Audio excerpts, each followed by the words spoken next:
হরে কৃষ্ণ।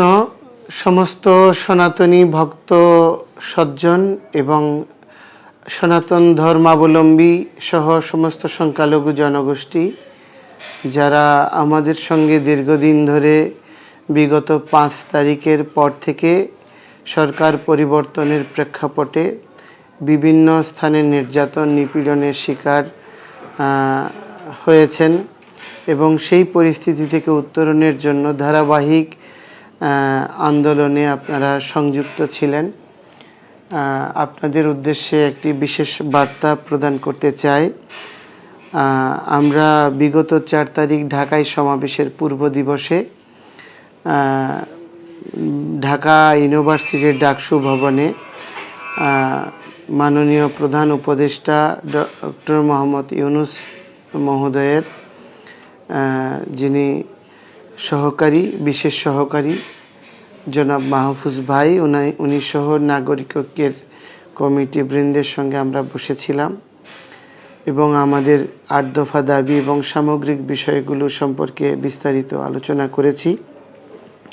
তার পরিপ্রেক্ষিতে এবং সরকারের বিভিন্ন পর্যায়ে সমন্বয়ক বৃন্দ তাদের সঙ্গে আমরা আলোচনার পরিপ্রেক্ষিতে একটা যৌক্তিক অবস্থান তারা প্রকাশ করেছে এবং 8 দফা দাবির মধ্যে যে দুর্গাপূজার ছুটির বিষয়ে সেটি একদিন বর্ধিত করেছে এবং যারা 1 নম্বর দাবি যে ছিল, যারা ক্ষতিগ্রস্ত হয়েছে, আহত নিহত হয়েছে, লুণ্ঠন হয়েছে, সেই সমস্ত ব্যক্তিদের ক্ষতিপূরণ এবং তাদের বিচারের জন্য নৈতিকভাবে সরকার আমাদের এই দাবিটি মেনে নিয়েছে এবং বাকি দাবি দেওয়া সমূহ পর্যায়ক্রমিকভাবে আলোচনার ভিত্তিতে যৌক্তিক সমাধানের আশ্বাস প্রদান করেছেন।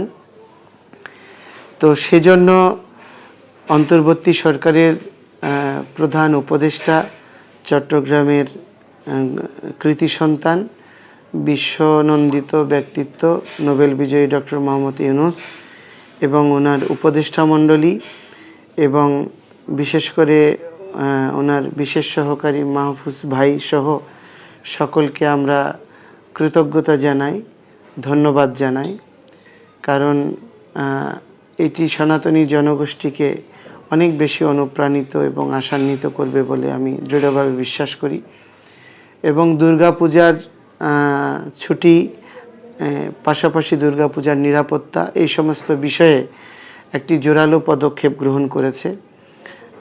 বিভিন্ন পর্যায়ে নিরাপত্তার জন্য বহুস্তর বিশিষ্ট নিরাপত্তা ব্যবস্থা আর পদক্ষেপ গ্রহণ করেছে। এই জন্য সরকারকে ধন্যবাদ জানাই। পাশাপাশি আমাদের সমস্ত সনাতনী জনগোষ্ঠী এবং এই সংখ্যালঘু অধিকার আন্দোলনের সঙ্গে সম্মিলিত সংখ্যালঘু জোট, সনাতন জাগরণ মঞ্চ, এই 2 ব্যানারে সারা বাংলাদেশে সম্মিলিতভাবে সমস্ত সনাতনী জনগোষ্ঠী আপনারা যুক্ত হয়ে যে আন্দোলন অব্যাহত রেখেছেন, বিভিন্ন সাধু সন্ত মঠ মিশনের প্রধানগণ সংহতি জানিয়েছেন। আপনাদের নিকট একটি সবিনম্র প্রার্থনা হচ্ছে, আমাদের দায়িত্বশীল ভূমিকা পালনের সময় এসেছে। আমরা শান্তিপূর্ণভাবে এবং আমাদের ন্যায্য অধিকার প্রতিষ্ঠার জন্য আমাদের ধারাবাহিক সুশৃঙ্খল আন্দোলনসমূহ অব্যাহত থাকবে।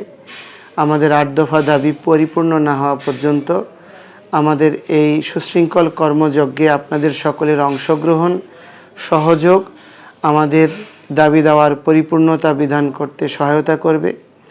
এবং পাশাপাশি আমি অনুরোধ করব, অতীতে অন্যান্য সরকার আমাদের এই যৌক্তিক দাবিগুলোর প্রতি তেমনতর আপনার সহযোগ প্রদান করেননি বা উদাসীন ছিল।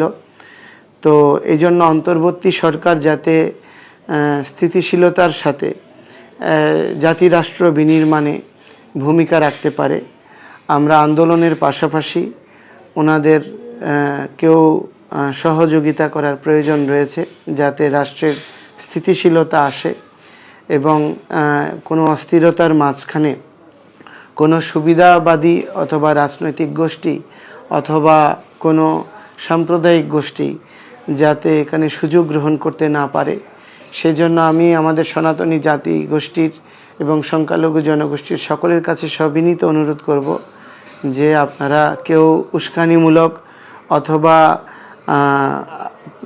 বিড়ম্বনা প্রদায়ী কোনো ধরনের মন্তব্য করবেন না।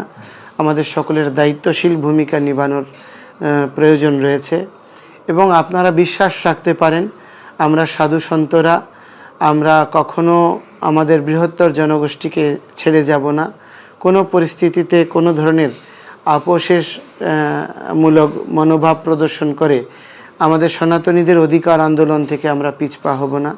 তো সেজন্য আমি সকলকে অনুরোধ করব আপনারা দুর্গা পূজায় দায়িত্বশীলতার পরিচয় প্রদান করুন এবং দয়া করে এবার চিত্ত বিনোদন না করে, ঘোরাঘুরি না করে, উচ্ছৃঙ্খলতা পরিহার করে, নেশা ডিজে এসবগুলো বর্জন করে, যারা এসব করে তাদেরকে সামাজিকভাবে বর্জন করে আপনারা সুরক্ষা এবং পাহারা দেওয়ার জন্য দায়িত্বশীল ভূমিকা পালন করুন এবং আমাদের এই কর্মযজ্ঞে যে সমস্ত রাজনৈতিক দলসমূহ এবং বাংলাদেশের অসাম্প্রদায়িক মনা বিভিন্ন ধর্মীয় ব্যক্তিত্বরা, বিভিন্ন ধর্মের যারা পুরোধা ব্যক্তিত্বরা সম্প্রীতির বার্তা প্রদান করে পাশে থাকার প্রত্যয় ব্যক্ত করেছেন এবং বাংলাদেশ সেনাবাহিনীর সুযোগ্য সেনাপ্রধান উনি যে গুরুত্বপূর্ণ দায়িত্বশীল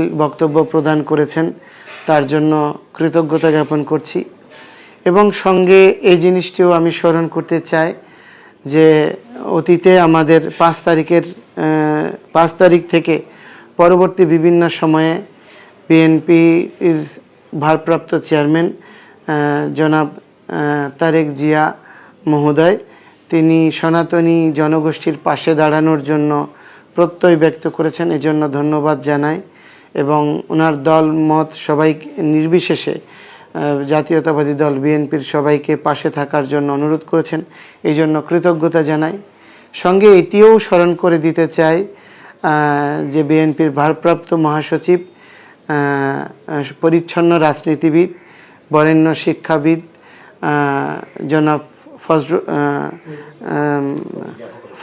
মির্জা ফখরুল ইসলাম আলমগীর সাহেব, আমরা ওনাকে ট্রাস্ট করি, শ্রদ্ধা করি, কিন্তু উনি যে কোন অভিপ্রায়ে অথবা কোন দৃষ্টিভঙ্গিতে বা কার দ্বারা বিভ্রান্ত হয়ে যে বক্তব্য রেখেছেন, বাংলাদেশে সাম্প্রদায়িক নিপীড়নের ঘটনা প্রবাহকে গুজব বলে বক্তব্য দিয়েছেন, এজন্য আমরা অত্যন্ত দুঃখিত। সনাতনী সম্পূর্ণ জনগোষ্ঠী ব্যতীত আপনার এবং যে সমস্ত ব্যক্তিরা বিভ্রান্ত রয়েছেন তাদের সদয় অবগতির জন্য জানাচ্ছি আমাদের কাছে সব ভিডিও ফুটেজ তথ্য ডাটা রয়েছে।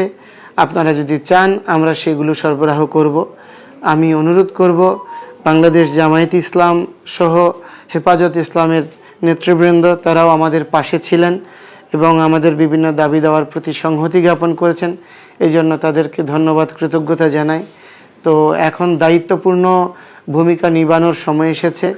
রাষ্ট্র বিনির্মাণের জন্য আপনারা সকলে দায়িত্বপূর্ণ বক্তব্য রাখবেন যাতে কোনো উচ্ছৃঙ্খলতাকারী অথবা সাম্প্রদায়িকতা মনোভাবপূর্ণ কোনো ব্যক্তি গোষ্ঠী সংখ্যালঘুদের জনগোষ্ঠীর উপর আক্রমণ অথবা নির্যাতন করার সাহস পুনর্ব্যক্ত না করে, সত্যকে লুকানোর প্রচেষ্টা না করলেই আমরা যদি সত্য স্বীকার করি এবং তার জন্য যথাযথ ব্যবস্থা গ্রহণ করি তাহলে নিশ্চয়ই এই উগ্র সাম্প্রদায়িক গোষ্ঠী এবং যারা বাংলাদেশি সমস্ত জনসাধারণের মাঝে বাঙালি জনগোষ্ঠীর মাঝে বিভক্তি ছড়াতে চায়, সেই সমস্ত বিভক্ত সৃষ্টিকারী জনগোষ্ঠীরা ভীত হবে, সন্ত্রস্ত হবে, পিছিয়ে পড়বে এবং একটা সুন্দর দেশ বিনির্মিত হবে এই প্রত্যাশা রাখছি। সবাইকে শারদ শুভেচ্ছা জ্ঞাপন করছি। শুভ প্রণাম।